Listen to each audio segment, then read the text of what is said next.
Yeah, I think there's just some hangover from COVID, and that's why you continue to see payment error rates around the country. What an astonishing way to deflect from the problem. First, just backing up and setting the stage on what the SNAP error rate is.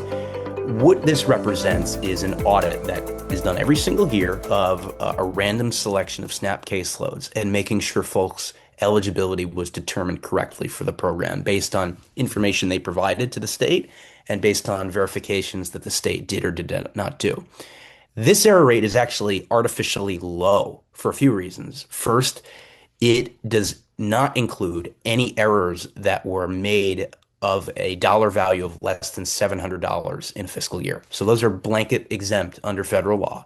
It does not include blatant instances of fraud because the caseworkers doing the audits are instructed to fact those out of the program. It does not include retailer and benefit trafficking, which is a big problem. So the true error rate is much higher. Now, the nominal error rate, the error rate that the government reports, which again is artificially low, in Massachusetts is 14.1%, which means more than 14 cents on every dollar spent on the SNAP program in Massachusetts is spent in error. That's the highest in New England, one of the top 10 in the nation. If you look at just the last 3 fiscal years we have complete data for, so 2022, 2023, 2024, more than $1 billion was spent erroneously on Massachusetts SNAP recipients. So that's not $1 billion in total program spending.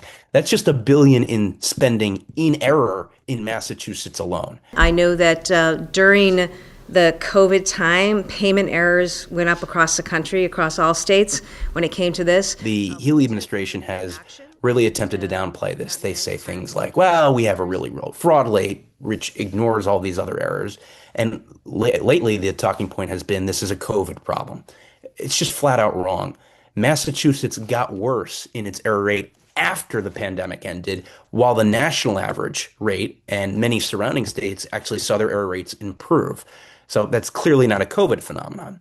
It is really the result of poor policy decisions made on the part of Massachusetts policymakers. The new provisions in the One Big Beautiful Bill that was passed over the summer require states like Massachusetts with high error rates to cost share in the benefit expenditures of the program for the first time ever. So historically, the benefits of SNAP have always been federally funded.